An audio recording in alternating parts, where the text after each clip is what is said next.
Hello and welcome back to Pegasus Rocketry. It's been a heck of a week, one that can only be described as failed successfully.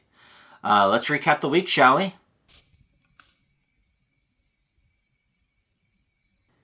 So I had a week to launch. I had drivers to talk to all the sensors. I could read the XYZ gyro and Excel data. I could read the barometric pressure sensor. I could map that to altitude in feet. Everything was good there. I had a driver. I was able to write and read a couple bytes. Everything was looking good there. So what's the plan? I was going to create a ring buffer to save 5 seconds of flight data before the flight. And then when we detect launch force in excess of 3.5 Gs, go ahead and transition from the ring buffer to just a linear 5 minutes of data. And we'll just record for 5 minutes continuously. However long the flight is, doesn't matter. You get 5 minutes of data. There should be plenty of time to do a full integration testing and validate everything before I leave for the launch. And it should be a piece of cake, right? Let's go to 6 days before the launch. This is my first attempt at saving data. Let's see what it looks like, shall we? We're looking at the x-axis of the accelerometer, looking at raw values coming straight from the accelerometer. On the left-hand side, that's where it's positioned in such a way where there's 1 g of gravitational acceleration applied to it. And when converted these raw values into actual g's, the top of that flat part represents 1 g, so that's correct. Then you can see where it starts to slide down at that angle. That's when I'm flipping it over to apply a negative 1 g. And the bottom of that flat bar corresponds to 1 g when it is converted to raw values. And then at the far right is where it sits at 0 when it's perpendicular to the Earth. We've got some weird spikes occurring. Don't know what's happening there. And then it should be a fairly flat line. I don't know why we're having all this jumping between 1 g and what appears to be 0 in the positive direction and negative 1 g and some value that I don't know. So there's definitely a lot more to look into. Let's see what tomorrow brings. It's 5 days to launch, and I think my IMU driver may have a problem.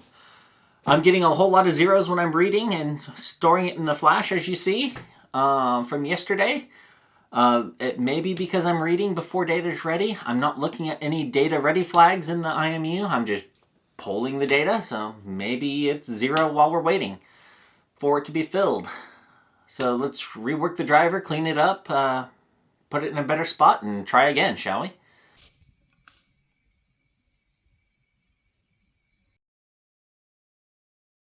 After spending a day reworking the driver, I decided to print out the data from the IMU directly. We're looking at the x-axis, and I got this beautiful graph. Everything's looking perfect. There's no jumping around. It's exactly how I would expect. So this is very encouraging. I also saved the data to the flash during this run. Let's take a look at that and see what we have. Oh, well, that's no good. The data, when we read it back from the flash, we still have all the jumping around back to the 0 point. So we clearly still have issues with the flash driver. So now I at least know where to dig. Let's get to it. It's 4 days to launch. I leave in 3, and things are getting interesting. We know that the IMU data I'm getting from the sensor is good, but we know coming out of the memory it's not good. So let's take a deeper dive into the flash memory, shall we? Let's write sequential numbers 1, 2, 3, etc.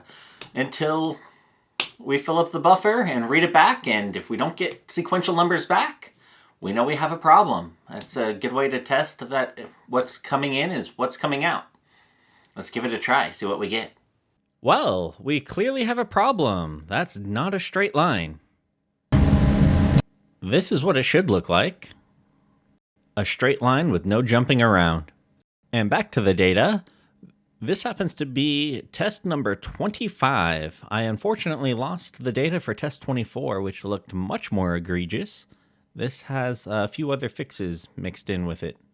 The peak that everything jumps to just happens to be erased memory that no data got written to. It's 2 days to launch. I leave tomorrow, and we're making some progress. It got a little sketchy there for a minute. But after fighting some ECC errors, error correction code, it lets you know that you've got some bits in your data that have flipped.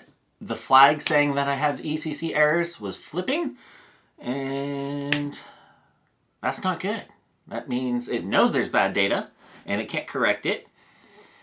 So that was a whole lot of fun to deal with, and we got around that. We figured out what's wrong. We learned a very valuable lesson. Do not violate the maximum number of partial writes for a particular page in Flash.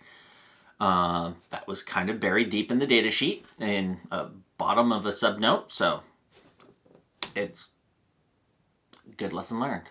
Let's not violate that. Once I fix that, the data is coming back correct. Everything's looking great. No ECC flags. I think we're good to go. One thing that I still need to add is my oops button in case I happen to trigger early before we're ready to go out in the field. Something to clear the memory contents so that it's ready to record again, because you can't overwrite data that's already there unless you have erased the page beforehand. So we want a way to be able to reset the device in case we falsely trigger dropping it, bumping it on a table, something like that. This was the funniest part of the weekend. My primary flight computer for the flight this weekend is an Egg Timer Quasar, which has GPS tracking built into it. I already had the components for the receiver assembled, but I had no enclosure for it. I was planning on 3D printing a nice enclosure, but I spent the entire week working on the Flash issues. But I really wanted to test the tracking before I throw it in the Alien Interceptor up to 6,000 feet where I'm not going to see it. So I scrambled looking for an electronics enclosure. I thought I had a project box sitting around somewhere, but I couldn't find it. So we're stuck with leftover used Tupperware. It's hilarious. It got the job done, and it got a lot of laughs. Now there's just one thing left to do before we fly, and that's ground test the rocket to make sure I've got enough black powder to push out the parachutes. The online calculator says 0.37 grams should do it. I'm going to try 0.5 and see where we end up. Okay, main parachute, half gram charge, 1 shear pin. Testing in 3, 2, 1.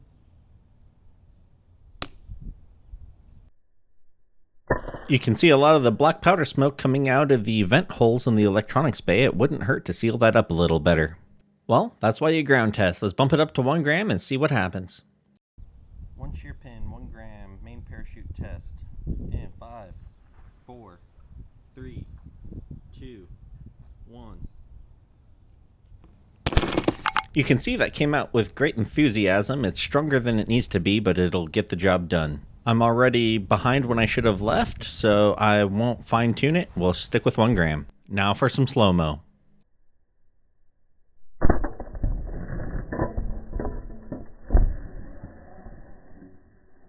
Now with ground testing complete, I need to quickly repack everything and head to Tulsa. Before we launch, let's get flight expectations out of the way. I'm flying on a G79 White Lightning with the full motor eject delay. The full delay is 14 seconds. We should reach apogee at 9.85, so even with the variation, we should not beat the electronics.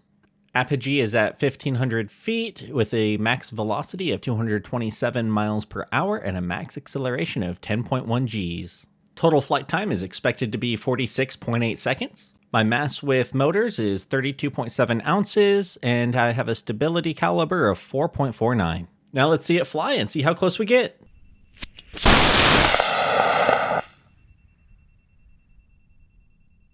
My rear rail button falls off after that first chuff and it hits the bottom of the rail again. So keep an eye in the slow-mo. You can see when that happens.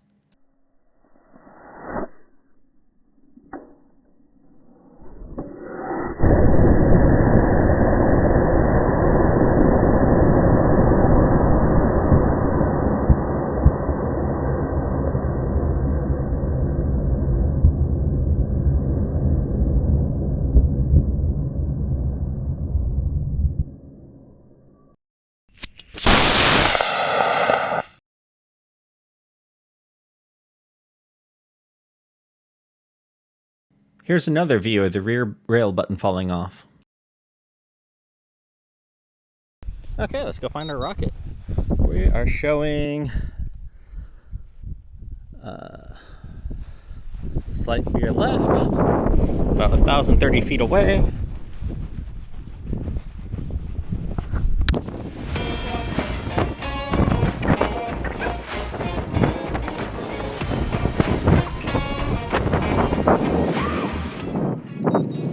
Camera can see it, just straight ahead. Distance minus F 780.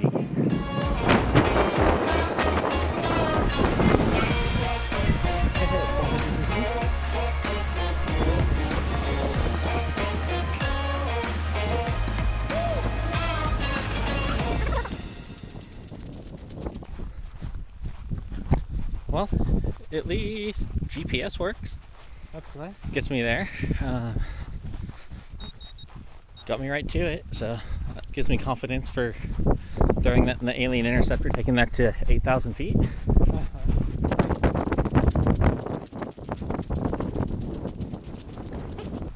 Not bad. Okay.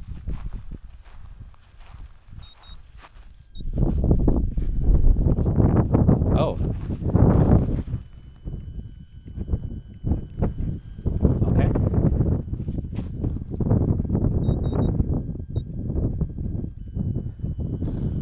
So that is the Quasar beeping, trying to tell me how high it went. But also, that beep, beep, beep, beep, beep is it's finished recording data. Nice. So if it didn't overwrite the first time, we should be good. So, okay. Let's review the data from the Egg Tower and Quasar. I have plotted the altitude data, and we have a very typical flight pattern. We're showing apogee at 1,257 feet. That's a couple hundred feet shy of simulated, but if you look at how off vertical the takeoff was, you can understand where we lost a couple hundred feet. Now for the moment of truth. Did the K.I.S.S catch anything? Did we record any data?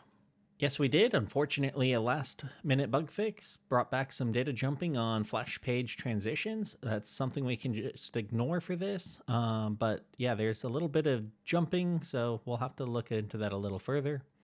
Right before this little step change, we're indicating 1,071 feet, so that's pretty close. Not quite the peak recorded on the egg timer, but that's at least in proximity. So once we get this cleaned up, I expect good results. The peak recorded here is 1,976 feet, which is definitely higher than accurate, so I'm curious to see what happens here. And this high pressure peak corresponds with a high G event, which would be one of the deployment charges going off. And now we're looking at the accelerometer, or the x-axis of the K.I.S.S flight computer. This is in line with the thrust direction of the rocket, so we'll be able to see motor acceleration. On the left-hand side, you can see the motor thrust curve, and at the peak, it was 10.1 Gs. And over here, you can see where the drogue deployment charge was deployed, and you can see the resistance of the streamer.